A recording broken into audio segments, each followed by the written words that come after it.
170번째 영화 오디세이 얘기해 보도록 하겠다. 감독은 크리스토퍼 놀란 감독이고, 각본도 크리스토퍼 놀란이 각본을 썼다. 제목에서 알 수 있다시피 영화는 호메로스의 고대 그리스 대서시 오디세이아를 이제 원작으로 하고 있고, 그러다 보니까 이제 영화 내용 역시도 어, 오디세이의 회귀, 뭐 귀향이라고 해야 되나, 회귀라고 해야 되나, 하여튼 고향으로 자신의 집으로 돌아가는 그런 내용을 담고 있다고 볼 수 있을 것 같다. 크리스토퍼 놀란은 뭐 이제는 뭐 전 세계적인 유명한 감독이 되어서 모르는 사람이 거의 없을 정도로 유명한 감독이고,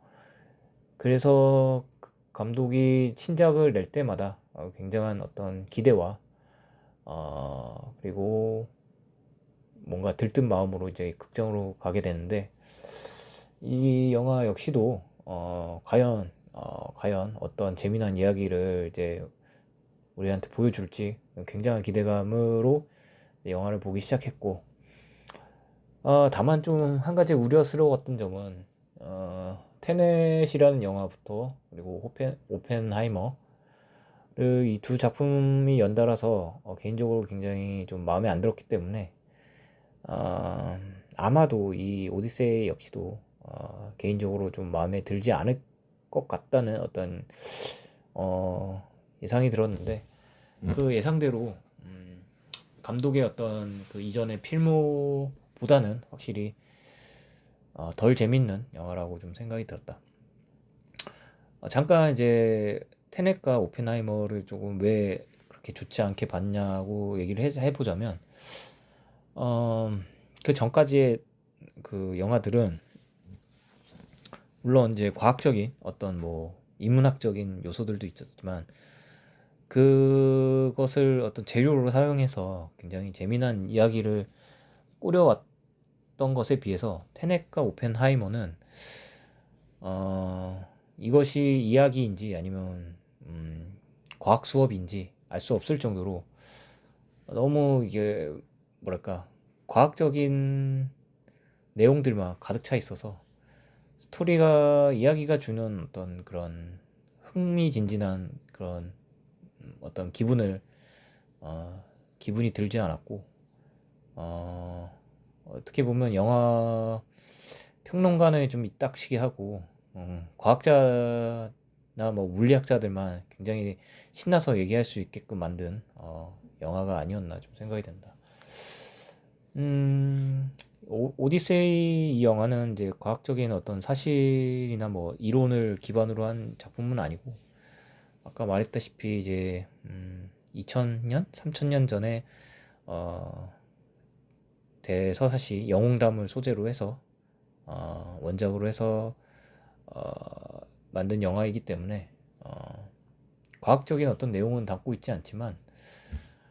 음, 그냥 이야기다. 내가 기대했던 어떤 생각해 볼 만한 요소들, 그리고 어떤 뭐 운유적인 그런 내용들, 뭐 그런 것들은 좀 빠져 있다라는 좀 생각이 들었고, 그럼에도 이 영화가 뭔가를 제시하려는 듯한 제스처는 취하고 있지만, 내 생각에는 그것이 잘 보여지지 않았고 연출이 되지 않았고 실패했다라고 좀 생각이 들었고, 음, 영화는 이제 3시간의 분량이고 3분의 2 정도는 오디세이 어떤 그 집으로 가는 고행길을 좀 보여주는 반면에, 한 3분의 1 정도는 그 이타카의 섬에서 벌어지는 상황들을 좀 보여주고 있고, 이 두 상황과 감독이 의도한 바가 과연 맞아 떨어지냐고 했을 때 나는 개인적으로 그렇지 못했다라는 좀 생각이 들었고, 감독은 아무래도 오디세이라는 어떤 한 인물에 대한 어떤 것을 좀 개인적인 해석을 통해서 좀 새롭게 캐릭터를 창조해내고 싶었던 것이 아닐까라는 좀 생각이 들었고, 약간 그 배트맨의 어떤 배트맨에 나왔던 그 고뇌, 인간적인 고뇌와 트라우마를 보여줬던 것처럼 이 영화 역시도 오디세이의 어떤 뭐 고뇌나 어떤 뭐 트라우마를 좀 보여주고 싶었던 것 같은데, 이를테면 이제 트로이 전쟁에서 목마를 이용해서 결국엔 트로이 전쟁에서 이기게 되는데, 성문을 열고 불타오르는 그 모습과 학살되는 사람들의 모습을 보면서 어떤 죄책감을 갖고 죄의식을 갖고 그렇게 이제 집으로 돌아가는 여정 속에서 마치 죄를 받듯이 실제로는 막 10일 정도 걸리는 거리를 10년 동안 걸려서 이제 돌아갔기 때문에 그 10년이라는 세월을 마치 어떤 감옥에 갇힌 듯한 그렇게 죄를 받는 듯한 그런 힘겹게 이제 돌아가는 모습을 감독이 좀 보여주고 싶어 하지 않았나라고 이제 추측을 하는데, 그것이 좀 약했다. 영화에서는 좀 약하게 보여졌고, 단순하게 이렇게 추측을 할 수 있었던 것은 불타오르는 그 트로이 어떤 도시의 모습에서 이렇게 홀로 이제 서 있는 오디세이의 모습이 파편적으로 나오기 때문에 이 장면 하나 때문에 이런 예상을 할 수 있는 거지. 사실 이 장면이 없었더라면 도대체 영화가 뭐를 말하고 싶었던 건지, 감독의 의도는 무엇이었는지 알 수 없었을 것 같다는 생각이 좀 들었고, 어쨌거나 감독은 뭔가를 의도한 것 같은데, 의도한 것을 뭐 이렇게 저렇게 해서 굉장히 암시적으로 좀 뭐 대사를 통해서든 뭐 이렇게 보여주고 있는 것 같은데, 그것이 유효하냐라고 했을 때 유효하게 적용되는 건 없었다. 감독 본인은 이제 뭐 알 수 있을지언정, 관객도 뭐 디테일하게 뭐 이렇게 저렇게 따져보면 뭐 그렇구나 할 수 있을 정도라고 할 수 있지만, 전체적인 그림에서 봤을 때는 어떤 구조가 약하고 연출이 약하고 좀 보여주는 게 약하고 생략되는 게 너무 많았다라고 좀 생각이 들었다. 그럼에도 내 생각에는 아까 말한 것처럼 오디세이의 어떤 죄책감 뭐 그런 것을 좀 그 속에서 이제 고통받는 한 인간의 모습을 좀 보여주고 싶었던 것 같은데, 이 모습을 좀 보여주려면 어디에 초점을 맞춰야 했냐면 전쟁에 초점을 일단 맞춰야 됐고, 두 번째는 이제 인물에 초점을 맞춰야 되는데, 어, 아까 말했듯이 3분의 2는 인물에 초점을 맞췄지만 3분의 1이 너무 난데없이 이타카의 어떤 정치적 상황을 맞춰줬기 때문에, 사실 그 영화의 목적이 오디세이가 자책하는 그림으로 가는 것인지, 아니면 오디세이가 집으로 돌아가서 왕권을 다시 되찾는 모습을 그려내고 싶었던 것인지, 그래서 목적이 굉장히 불분명한 상태로 영화가 진행이 되었고, 이건 역시도 교차 편집으로 했기 때문에 순차적인 모습이 아니라 교차 편집으로 이루어졌기 때문에 더 헷갈릴 수 있을 것 같다라는 좀 생각을 했다. 그래서 원래 원작에서는 이제 뭐 고생 끝에 그 동료들을 다 잃고 이제 혼자 이제 이타카로 돌아가는 그런 내용인데, 영화는 조금 다르게 이제 각색을 했고, 그래서 이 한 인간의 어떤 고뇌를 보여주고 싶었던 거면 이타카의 어떤 그런 정치적 상황은 안 보여줘도 되지 않았을까 좀 생각이 들었고, 그래서 어떤 고난의 길을 더 자세하게 디테일하게 좀 보여줬으면 훨씬 더 나은 영화가 되지 않았을까 좀 생각이 들었고, 그리고 한 가지 좀 더 지적해 볼 만한 것은 이제 감독이 원작의 어떤 그런 에피소드들을 너무 안 써도 될 것 같은 에피소드들조차도 이제 영화에서 보여주고 있는데, 그 워낙 내용이 방대하다 보니까 이게 영화의 녹여내기에는 시간상 좀 분량이 너무 많고 보여줄 것은 많고 이렇기 때문에 그 에피소드마다의 어떤 그런 장면들을 너무 가볍게 훑고 지나가지 않았나 좀 생각이 들었고, 사실 뭐 원작에 있던 내용도 빼긴 뺐지만 영화에 들어간 장면조차도 너무 생략되는 게 너무 많았고 가볍게 진행되는 것도 좀 많았다고 좀 생각이 들었고, 원작과 다르게 좀 내용도 각색을 좀 했는데 각색한 것조차도 좀 유효하지 않았다라는 좀 생각이 들었다. 세이야의 노래 같은 어떤 에피소드 같은 경우에도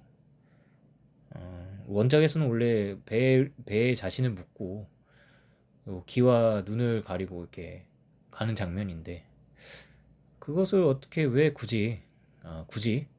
자기는 노래를 그 세이야의 목소리를 들어야겠다면서 이제 그렇게 이제 배 타고 가는지 너무 자기적인 표현이라고 좀 생각이 들었고, 그렇게 해서 어떤 뭔가 그 내면에 있던 어떤 울분과 어떤 죄책감 같은 것을 좀 표현해 보고자 했던 것 같은데 너무 좀 자기적이었다 이런 장면들은 좀 생각이 들었고, 그 외에도 뭐 여러 에피소드들이 있지만 가볍게 이렇게 넘어가고 그렇게 이제 진행이 되는 것 같아서 좀 그런 부분에서는 확실히 좀 원작에 대비해서 좀 아쉬웠다라는 생각이 들었다. 이제 영화는 러닝 타임이 3시간인데 어떻게 보면 좀 빠르게 영화가 진행된 것 같기도 하고, 어떻게 보면 영화의 어떤 템포나 리듬은 굉장히 좀 느린 것 같기도 하고, 굉장히 좀 재미난 연출을 좀 보여주고 있고, 뭐 이런 연출법이 사실은 이전의 작품에서도 좀 많이 보여졌던 그런 굉장히 좀 뭔가 아련하면서도 꿈을 꾸는 듯한 그런 색감이나 어떤 그런 템포로 이제 영화 처음부터 이제 진행이 되고, 그것은 이전 작품에서도 마찬가지로 같이 진행되어 왔던 방식이기 때문에 뭐 그렇게 놀라운 일은 아니지만 뭐 감독이 가장 잘하는 방식으로 영화를 찍었다라고 좀 할 수 있을 것 같고, 굉장히 느릿느릿하게 가지만 그래도 어떤 편집이나 이런 것 때문에 그렇게 막 느린 템포에 비해서는 지루하지 않게 그렇게 흘러가지만 그래도 뭔가 그 밋밋함은 여전히 존재했고, 그것을 마지막에 해소하기 위해서는 굉장히 좀 이상한 액션 방식으로 이제 영화를 좀 끝을 맺고 있는데, 이런 어떤 그 구도라고 해야 되나, 스토리 라인은 배트맨 다크나이트나 뭐 이런 데서도 비긴즈인가 어떤 거기서도 보여졌는데 굉장히 좀 뭔가 심심하게 이제 영화가 계속 진행되다가 뭔가 좀 진지하고 뭐 이렇게 진행이 되다가 마지막에 악당들과 타다닥닥닥 하면서 모두 물리치는, 굉장히 뭐 마지막에 한 대 모아서 액션을 폭발하듯이 그렇게 찍는 그런 어떤 스토리 라인, 그런 스토리 라인을 이번 오디세이에서도 좀 보여주고 있는데, 다만 좀 문제는 이제 배트맨 같은 경우에서는 그게 납득이 가는데 오디세이에서 그 오디세이가 마지막에 그 구원자들을 다 물리치는 장면은 사실 좀 납득이 가지 않는 부분이 많았고, 이게 킹스맨인지 뭐 오디세이인지 뭐 알 수 없을 정도로 너무 딱딱 맞아떨어지게 다 적들을 물리치기 때문에 음, 그리고 너무 뜬금없이 액션이 나오기 때문에 이런 거는 좀 감독이 좀 반성을 좀 해야 할 필요가 있지 않나 좀 생각이 들었고, 아, 그래서 영화는 좀 개인적으로 좀 난잡하다라고 좀 표현할 수 있을까? 좀 그런 생각이 들었고, 어, 뭔가 있는데 이거를 적극적으로 좀 보여주지 않았다. 혹은 좀 제대로 실력 발휘를 못했다거나 아니면 어, 감독이 좀 배가 불렀다거나 뭐 둘 중 하나거나라고 좀 생각이 들었고, 뭐 아쉬울 것도 없이 영화는 그냥 너무 밋밋해서 사실은 감독의 명성에 비하면 많이 실망한 영화라고 좀 할 수 있을 것 같고 어, 그래서 뭔가 딱 아까 말했듯이 이 한 인간의 고뇌를 좀 집중적으로 파고들었어야 됐는데 음, 이게 원작이 워낙 세서 그런지 아니면 원작을 그래도 최대한 좀 보여주려고 하고 싶었던 건지는 모르겠지만 감독의 어떤 그 인물의 해석을과 다르게 너무 우왕좌왕했다는 느낌? 초점이 맞지 않았다는 느낌? 한 인간이 아니라 어떻게 보면 좀 더 한 인간에서 벗어나서 뭔가 그 벗어난 어떤 이야기들만 본 것 같아서 그런 점이 좀 많이 아쉬웠다. 음, 이상 끝.